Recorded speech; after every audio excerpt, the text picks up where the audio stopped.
Indonesia sebagai negara berdaulat dan menjadi negara yang disegani militernya di dunia, tampaknya masih kurang kuat jika tanpa didukung dengan satu alutsista luar angkasa di era modern seperti saat ini.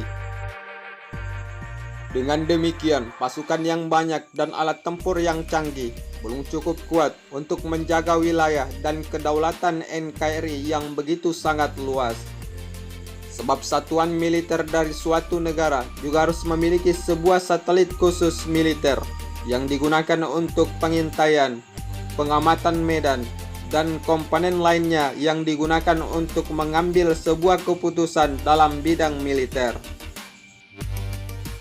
Apalagi saat ini, negara militer maju di dunia sudah mampu menggunakan satelit sebagai sistem kontrol rudal nuklir jarak jauh, sehingga bisa menembakkan rudal-rudal nuklir antar benua dengan tepat sasaran.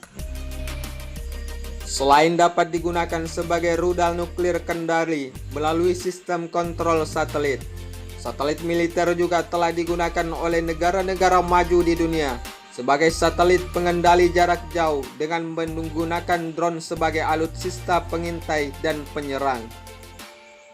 Jika Indonesia telah memiliki satelit khusus militer, tentunya TNI Angkatan Udara Indonesia mendapatkan sistem navigasi dalam komunikasi antar pesawat jet tempur dan sangat mendukung dengan sistem komunikasi ketiga matra TNI Indonesia. Seperti komunikasi kapal perang Indonesia dengan pesawat jet tempur dan beberapa kecanggihan lainnya yang telah dimiliki satelit khusus militer. Mengingat Indonesia sebagai negara kepulauan yang sangat luas, tentunya sudah seharusnya Indonesia memiliki satelit militer khusus yang melengkapi komponen pertahanan. Dengan memiliki satelit, Indonesia akan mampu bersaing di kancah internasional dan tidak dianggap lagi sebagai negara tertinggal dalam hal sistem pertahanan TNI Indonesia. Namun untuk mewujudkan hal tersebut, TNI dan pemerintah Indonesia telah mulai merancang rencana untuk menerbangkan satelit militer pertamanya yang sangat dibutuhkan sebagai sistem pertahanan Indonesia. Selain itu, satelit yang akan digunakan khusus untuk militer Indonesia telah dirancang khusus untuk menjaga kerahasiaan dan sebagai sistem pertahanan TNI Indonesia.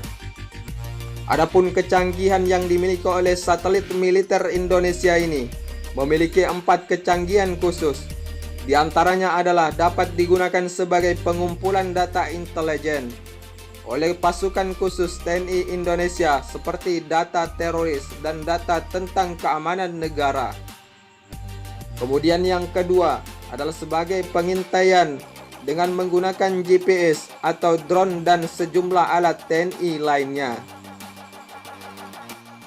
Selain itu, dapat pula digunakan sebagai sistem navigasi yang dapat digunakan untuk pesawat jet tempur TNI Angkatan Udara Indonesia, kapal perang dan kapal selam, serta berbagai alutsista milik TNI lainnya. Adapun kecanggihan keempat yang telah dimiliki oleh satelit militer Indonesia adalah digunakan sebagai alat komunikasi militer dari 3 matra TNI Indonesia di dalam memberikan informasi dan melakukan tindakan atau strategi penyerangan terhadap musuh yang membahayakan keamanan Indonesia. Dari informasi yang beredar, satelit tersebut akan mengorbit di tahun 2019 lalu dan akan menjadi satelit militer pertama Indonesia yang akan memperkuat TNI.